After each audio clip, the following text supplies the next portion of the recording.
बेटा, मैंने वहां से दरबार आई ना, मैं पतिनाथ को देखती हूँ ना मैं देवर को देख रही हूँ, ना बेटा इंद्र को मैं देखती हूँ।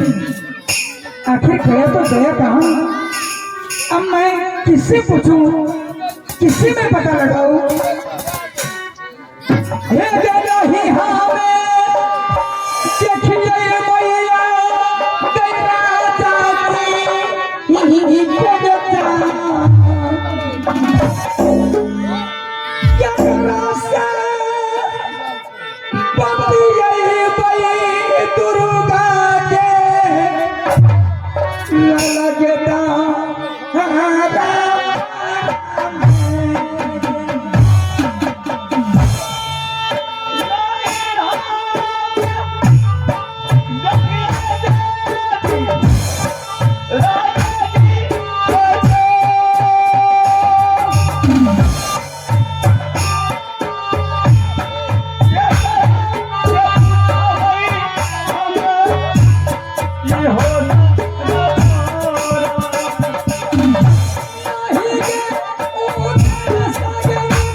ना मैंने देवर जी को देखती हूँ, ना बेटा इंद्र सिंह को, ना पतिनाथ है।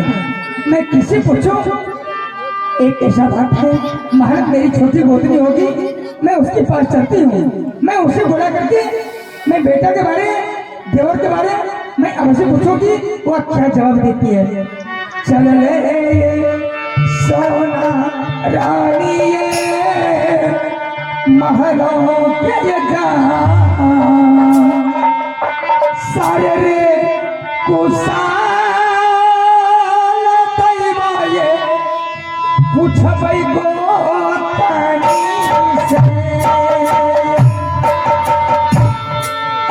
चल लई में सोना रानी गोतनी लारबा सारे हो भी हम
मैं गोदरी का आवाज लगाती हूँ, आइए उसको आप भी मैं नहीं देती। मिस्त्री पासवान का पोती शिवानी कुमारी की तरफ से शानदार 51 रुपए का पुरस्कार मिले हैं। मैं अपने पूरे पार्टी की तरफ से उन बच्चों को मां भगवती की ओर से लाखों लाख धन्यवाद। जय हिंद, जय भारत।